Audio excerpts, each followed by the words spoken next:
With Siege X's launch, do you need Game Pass or PlayStation Plus to play Rainbow Six Siege online as of now? So if you don't know, on consoles you need to pay a subscription to play multiplayer games, which is a pain in the wallet of course, and it's one of the benefits of actually playing on PC, unless the game is free to play, which means you don't need a subscription. But with me being predominantly an Xbox player, especially when it comes to Rainbow Six Siege, the first time I found out that Siege X was going free to play, this was during a period where I could actually ask a developer of the game, and their response was simply that that'll be up to our partners, so Sony and Microsoft. So until Siege X's launch, I had no idea what the answer was for this. And it seems looking online, it's not exactly the easiest question to get an answer to. I expect this will change dramatically as time goes on, but I thought we'd answer this question today as I switched off my Game Pass Ultimate subscription when Siege X was launched, and today is the day when it ended. So we're going to jump into Siege X and see if we can play any parts of the game without any online subscription on console. And the timing could not be better because we have an in-game event on, we have a Siege Cup going,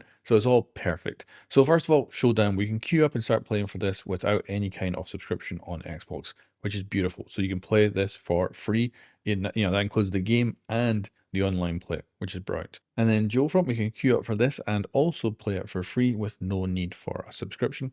And then it's all different when we go to the core Siege. So your core Siege is your traditional stuff. So going into this, you will find that Quick Match and Unranked are available, but Ranked and Siege Cup both require Game Pass. At this point, I'll also note that I own the paid version of Rainbow Six Siege I have for almost a decade here, and this restriction here is simply that I need Game Pass to play those games. Now, of course, these are the premium playlists, which means you do need to spend money to unlock these playlists by buying the premium edition of the game. You don't get them by default in the free-to-play version. And the cheapest one here is Game Pass Core, which is the replacement for Xbox Gold, as it was called back in the day. Now, I'm going to presume that on PlayStation, you need the PlayStation Plus subscription to play these game modes as well. But if someone could comment down below who is on PlayStation without the subscription, I'd love to know if indeed that's correct. And that finally answers the question I've had from before release to Siege X's release, and now about a month after the release.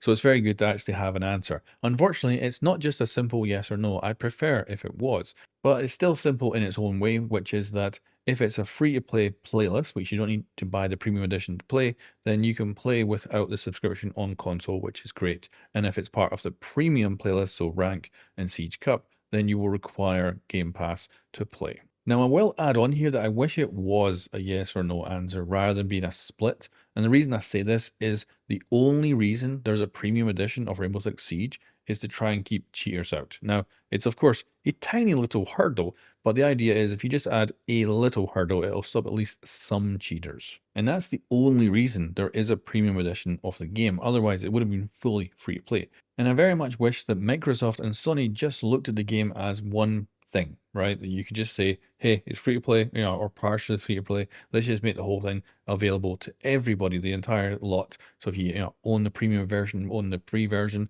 every playlist is actually free that you can access.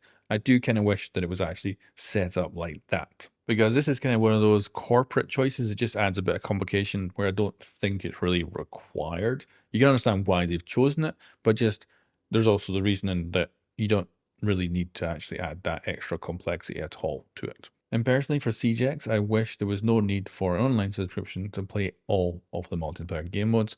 But like I say, you need it for both Siege Cup and Ranked. However, stuff like events and other playlists are all completely free online with no need for an online subscription.